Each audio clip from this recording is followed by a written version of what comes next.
Hello everyone, my name is Jonathan Jones. I'm Wiradjuri and Kamilaroi. I too would also like to acknowledge that we're on Ngambri and Ngunnawal country and pay our respects. The works at the back is a work I really started thinking about how I could be an Aboriginal artist based in New South Wales, family connections through central New South Wales, but living in Sydney, but how I could take my ideas and my cultural kind of worldview and travel the world and be a global artist, which I guess is probably an enormous challenge for me. Most of the works I produce are site-specific works or works looking at a particular place and a particular idea. Working with architecture, tipping walls over and producing something within a space that kind of just is for that space and can't really travel. Those works take a really long time for me to make. You know, it's about working with community, understanding country, getting to know histories of places and building up, I guess, a rapport with those places. I don't really make things that travel that well. This is quite a rare thing that these are just sort of objects that can move and be mobile. And so this work I really started thinking, and not really consciously about how to travel, but really sort of trying to think about Aboriginal ideas in a global context, which I think is probably is really important. And I started researching salt.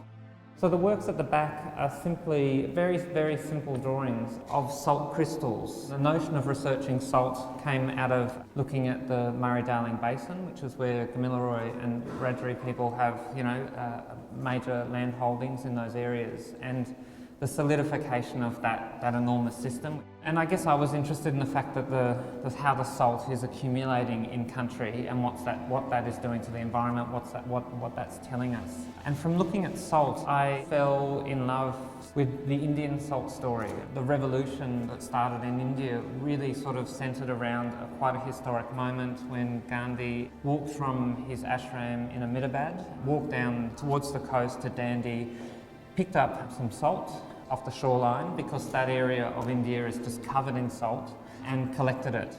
What made that such an amazing act was that recently the British government had just put in a new law that no one was allowed to collect salt. It was called the salt tax, that if you collected salt you had to pay the British government a tax. And so that was really a moment when India started its revolution, and the independence movement was born out of that very political moment of Gandhi taking salt and causing that moment. I started becoming interested in how this material, salt, could be an agent for political change, could be an agent for revolution, and could be an agent for understanding cultures potentially in turmoil, but also as a sort of a signal for things turning around. So I was lucky enough to spend some time over in India. It was an interesting process. I ended up working my way back up to the border of Pakistan and India in a region called the Rann of Kutch, which is a massive salt floodplain in that area, where every season the monsoon floods this plain for thousands of kilometres, and the region becomes a very shallow salt inland sea that slowly drains out. And then when it drains out, what people call very low caste Indian people, or what a lot of people were referring to them as Aboriginals, would then be able to go out to the salt plains, dig up these salt plains, dig a well, and then pump up this salt water and siphon them off into massive pans. I was lucky enough to work with some community there who were pumping salt, and basically they get paid a ridiculously small amount of money to wade through water every day, raking. You've got to rake the salt. So it doesn't just form a salt layer on top, you actually rake it, so you're constantly turning it so it just keeps growing into these massive chunks of salt crystal. There was no man past my age, or anyone who worked in the salt fields, that could walk properly. By your mid-20s, late 20s, the salt attacks the muscles. So after wading through salt your whole life, all your muscles from your knees down can't actually work. It was through working with them and their story that I became most interested, and that became the most apparent, that they were sort of, these people occupying and feeding this massive machine. And we tried to track some of the salt and where the salt went and the industries that the salt went to. It went to every industry imaginable. And so for me, I was interested in the fact that I guess in Australia we haven't really had a revolution as such in the same way that India went through that process. But in fact, the landscape is in a process of revolution. that in fact the salt turning itself up and rising up out of the ground and rejecting Western farming practices which are occurring right across that region is in, for me, a metaphor for the landscape itself revolting. So that sort of was where these works came from. So these are very simple drawings mapping salt crystals. So the one on the very end is an Indian salt crystal. And then the next one is actually salt crystals I've been collecting from the Murray-Darling River system. So the Murray-Darling, because no one's raking the salt emerges from the ground and just starts drying up and sort of encrusting a space. And so it becomes, it just sort of forms differently. And often many of you probably have seen that there's that beautiful pink salt which comes from the Murray-Darling, which is of course infused with country. It's got those red ochres, those iron ore traces through the salt, which makes it pink.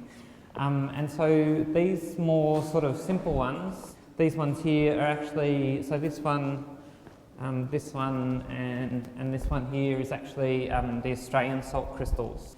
And so I just started mapping them, and the process of drawing, I guess, is just a burnishing technique. So it's just a process of sitting there for hours and hours. You burnish and rub the graphite so deeply into the painting that it becomes a finished surface. These works, to me, when I look at them, probably reference Tommy McRae, who's an artist from the southeast, whose work is actually in the Works on Paper gallery. I'm probably more interested in connecting with him and his story and his art traditions of making art with specific line markings. I didn't grow up in an artistic family at all. I grew up with a granddad who was a hoarder, which as a young kid, it was fantastic. It was like the best place in the entire world to hang out with my pop. And he was the Rajari Kamilaroi, and he not only hoarded his own junk, he hoarded everyone else's as well. Down the road, there was a butcher's shop or a chicken shop which shut down, and he somehow got the fluorescent lights out of the shop. And so me and my pop just worked with those and played with them. The fluorescent tubes are really, again, coming out of that idea that within the southeast, men's work on shields, and there's some shields in the little cabinets as you come across that bridge.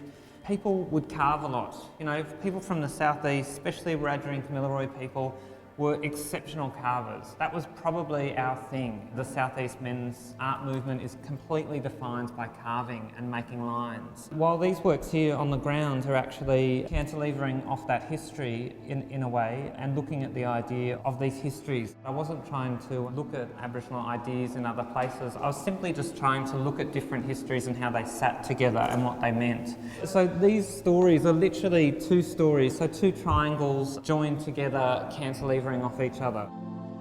This work, like the work that was in the triennial, really talks about those Indigenous architectural ideas, which are very basic sort of principle ways of building things, which is the principle of cantilevering is enormously important. That idea that you wedge something in and the more pressure you put on it, the stronger it becomes. The work references the notion of a boomerang, you know, the idea that simple shape of those triangles connecting each other and somehow connecting to form that notion of stories coming around and stories connecting and moving back and forth through each other.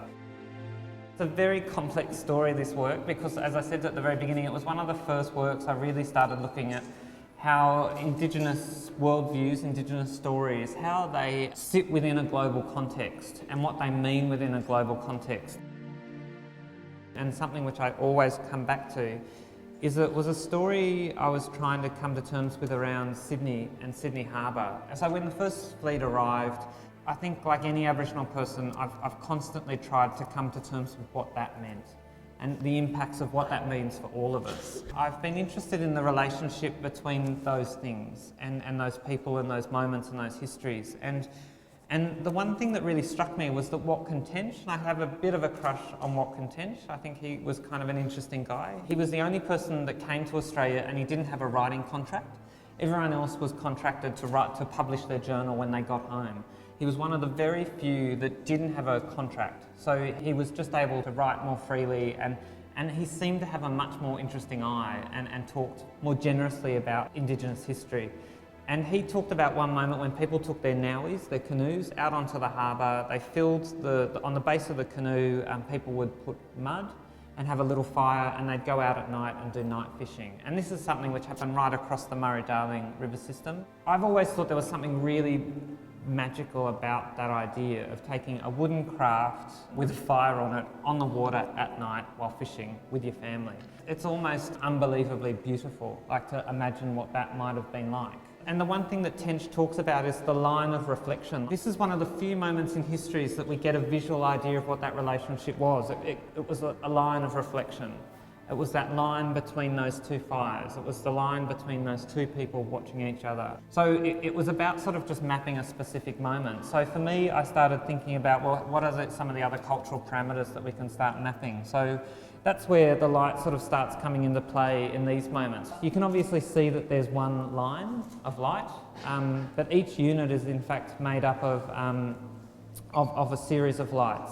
There's individual lights. We can actually count how many lights there are. There are 8 lights. Oh, well, actually there's 10 lights, including the 2 little ones, that make up these objects. But you can't actually tell me which light is producing the light on the wall. They're operating as one. So in the same way that we're here today, we're a whole number of individuals sitting together, we can actually identify each other, we've all got names, whatever, but we're operating as one community. And for me, I've been interested in how to map that and what does that actually mean, and how do you actually tangibly define that and put a border around that. And for me, that's where lights become really important, that you can actually work with lights as multiples, but for them to operate as one. So for me, they start sort of talking about communities, they start talking about networks, and they start sort of growing and developing from that moment. I'm just simply testing the waters and trying to find out where my worldviews belong in the world, where my worldviews connect, and who I connect with and what those stories mean. And by putting those stories together, what actually happens, hopefully gets people thinking about those ideas in different ways.